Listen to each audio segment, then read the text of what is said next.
Assalamualaikum warahmatullahi wabarakatuh. Perkenalkan, nama saya Ivan Ataya. Jadi pada kesempatan kali ini saya akan mempresentasikan tentang Carolingian arsitektur untuk memenuhi UAS Sejarah Arsitektur 2.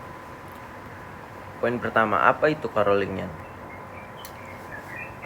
Carolingian merupakan gaya arsitektur yang berkembang di Eropa Barat pada abad ke-8 hingga ke-9 Masehi, terutama di bawah kekaisaran Charlemagne, Karl the Globe. Gaya ini menandai kebangkitan elemen Romawi kuno khususnya dan Bizantium yang disesuaikan dengan kebutuhan liturgi dan kekuasaan kekristenan Barat. Selanjutnya, Carolingian arsitektur ini muncul pada zaman Kekaisaran Romawi Suci pada tahun 768 hingga 877 Masehi di bawah kepemimpinan Karl the Globe atau sebutan lainnya Charlemagne. Jadi Charlemagne ini menggunakan arsitektur untuk melegitimasi kekuasaan dengan membangun kapel, biara, dan kota kekaisaran di Aachen atau di Jerman. Selanjutnya, dan pada masa tersebut disebut juga sebagai Carolingian Renaissance. Masa ini adalah di mana masa kebangkitan budaya, pendidikan, seni, dan arsitektur di bawah kepemerintahan Charlemagne, menghidupkan kembali nilai-nilai klasik Romawi melalui arsitektur, naskah, dan sistem pendidikan monastik, didukung oleh tokoh intelektual seperti Alcuin of York dan Einhard. Selanjutnya kita mulai ciri-ciri dari Carolingian arsitektur. Yang pertama adalah revivalisme klasik Romawi atau pengimplementasian kembali nilai-nilai Romawi kuno di dalam bangunan Carolingian, yaitu ada kolom-kolom, terutamanya ciri-cirinya kolom, terus ark atau lengkungan, dome atau kubah, dan geometris yang modular. Selanjutnya ini adalah penggambaran dari revivalisme klasik Romawi di bangunan Carolingian. Yang pertama itu ada dome atau kubah, yang kedua itu ada ark atau lengkungan, dan yang biru ini adalah Westwerk atau area monumental atau area di sini diimplementasikan sebagai gerbang yang berada di arah barat dari bangunan ini. Terus ada geometri modular, di mana bisa dilihat kalau geometrinya itu simetris, jadi kotak-kotak atau kubus. Terus lalu ada kolom-kolom yang ada di ciri khas klasik Romawi. Dan ciri khas yang selanjutnya adalah denah yang modular. Jadi bangunan-bangunan Carolingian ini biasanya proporsional, terstruktur, dan teratur, di mana fungsi-fungsi dari pendekatan modular ini di masa Carolingian ini, yang pertama adalah estetika, menekankan kesatuan visual dan proporsional ruang. Terus ada simbolik, di mana di sini terlihat seperti oktagon, yaitu lambang keabadian dan surga, dan oktagon itu identik dengan angka 8. Dan diartikan sebagai, di bangunan ini diartikan sebagai hari kebangkitan Kristus. Terus ada struktural, modularitas memudahkan perencanaan struktur batu, distribusi beban, kubah tengah, dan elevasi galeri. Jadi di bagian sini, di bagian kubah ini, di bagian oktagon ini maksud saya, jadi atasnya tuh kubah yang tadi. Terus ada yang terakhir tuh fungsinya liturgis dan politik.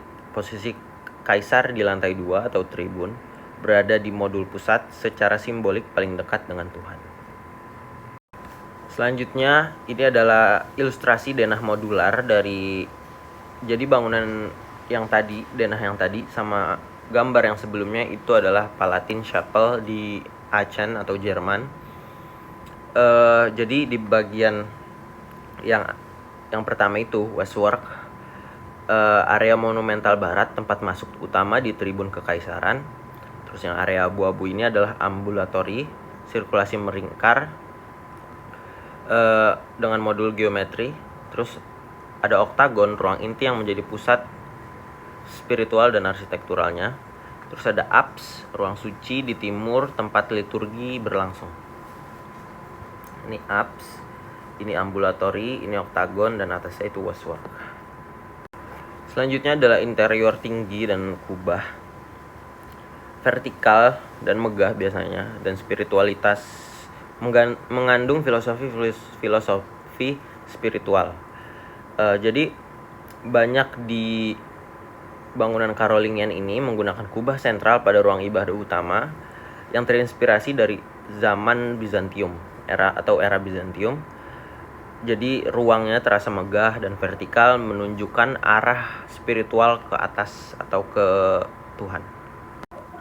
Selanjutnya ada tokoh-tokoh yang berdampak dan bangunan-bangunan di masa Carolingian arsitektur atau bangunan-bangunan yang mengadaptasi Carolingian arsitektur. Jadi yang pertama ini ada Palatin Chapel Ancient yang berada di Jerman. Dibangun pada tahun 792 sampai 805 Masehi dan didesain oleh Odo of Metz. Jadi Odo of Metz ini pendesain dari Palatin Chapel pada masa kekaisaran Romawi Suci yang dipimpin oleh Charlemagne tadi. Dan saya tidak bisa menemukan seperti apa orangnya Odo of Metz ini. Jadi yang saya temukan itu kalau si Odo of Metz ini itu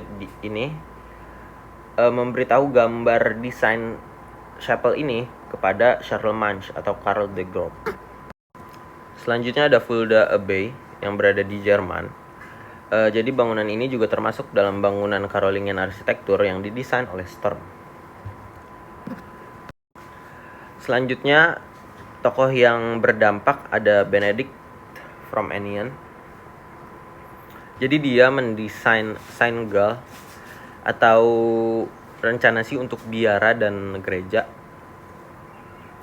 Tapi menariknya gambar ini itu tidak terbangun karena satu dan lain hal saya tidak bisa menemukan alasan utamanya apa, tapi si plan ini atau rencana ini sangat berdampak di dalam Carolingian arsitektur. Jadi si Benedict ini mendesain sebuah bangunan yang tidak terrealisasikan tapi menjadi contoh atau panutan untuk Carolingian arsitektur yang lainnya. Mungkin itu saja yang bisa saya sampaikan. Ini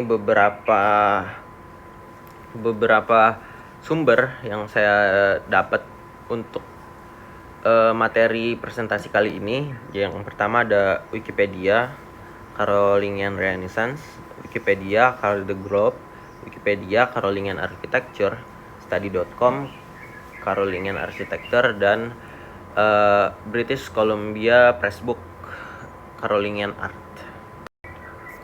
Mungkin segitu saja yang bisa saya sampaikan.